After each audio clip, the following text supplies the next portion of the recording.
Hello friends, નમસ્તે. વિનાસ કિચનમાં તમારું સ્વાગત છે. આજે બનાવીશું કાચી કેરીથી બનાવેલો ખાટો મીઠો એવો ઇન્સ્ટન્ટ એવું અથાણું, જે એક વખત બનાવશો તો વરસને વરસ ખરાબ નહીં થાય. ચાલો આપણે જોઈશું કાચી કેરીની સામગ્રી.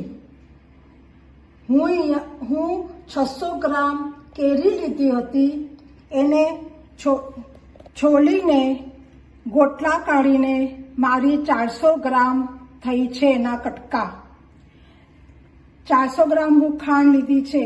જેટલા કટકા હોય એટલી જ ખાંડ લેવાની છે. એના માટેની અંદર નાખવાની સામગ્રી: 1 ચમચી નાની, જે 1 ટીએસપી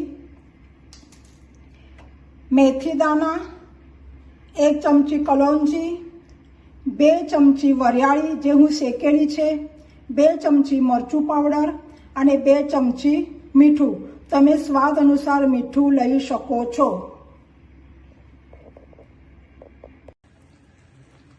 તમે જોઈ શકો છો કે અંદરની ખાંડ વિતળી ગઈ છે.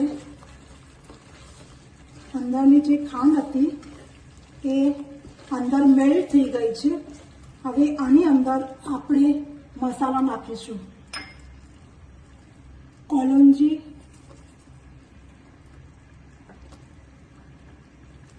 મેથી દાણા,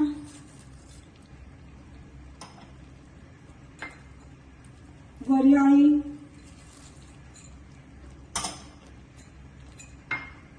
લાલ મરચું પાવડર,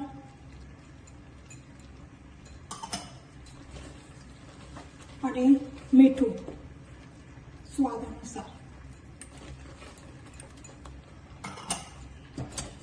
આ બધી જ સામગ્રીઓ અંદર હું નાખી દીધી છે.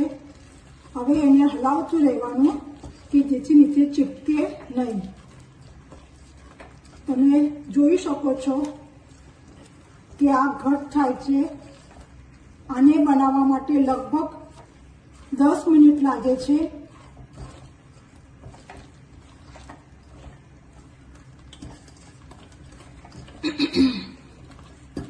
તમે આ એક વખત ચોક્કસ કરીને જોજો. ખાવામાં બહુ સ્વાદિષ્ટ લાગે છે. આનામાં તેલ અને પાણીની બિલકુલ જરૂર પડતી નથી. હું તેલ અને પાણી બંને નાખેલું નથી. જે આપણે વઘાર્યું બનાવીએ છીએ એના અંદર તેલની નાખીને વઘાર આપીએ છીએ. એનામાં આપણે અડધો ગોળ અને અડધો ખાંડ લેવાના હતા લઈશું. જે આના પહેલાનો જો વિડીયો છે મારો, એની અંદર જે વઘાર્યું બનાવ્યું છે તેના અંદર ગોળ અને ખાંડ નાખીને હું વઘાર્યું બનાવેલું. જે ઇન્સ્ટન્ટ અથાણું છે એની અંદર હું ગોળ નાખેલો નથી, ખાલી ખાંડથી જ બનાવેલો છે.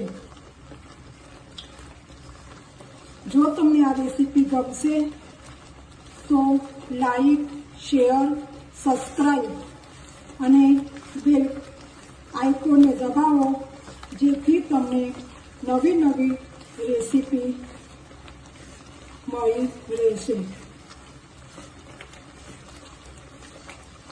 Thank you. તમે જોઈ શકો છો કે મારું લગભગ થવા આવ્યું છે. મને આટલું કરવા માટે 10 મિનિટમાં થઈ જાય છે.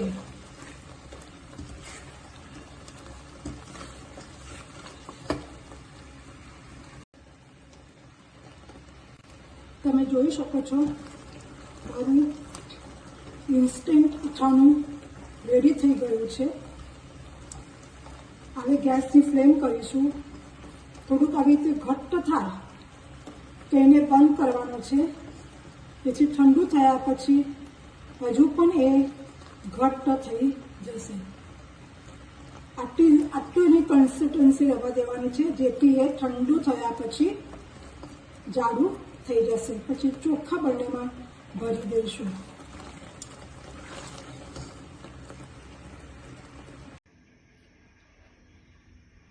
જોઈ શકો છો અથાણું તૈયાર થઈ ગયું છે, જે મેં કાચની બરણીમાં ભરી દીધું છે. એનું ઢાંકણ લગાડી દઈએ.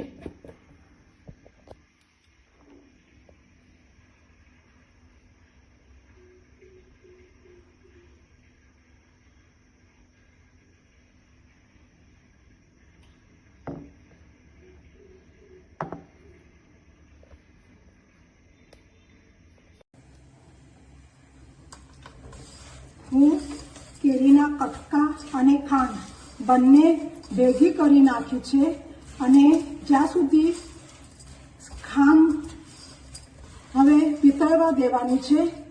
વિતળી જાય એટલે બધા મસાલા આપણે નાખીશું.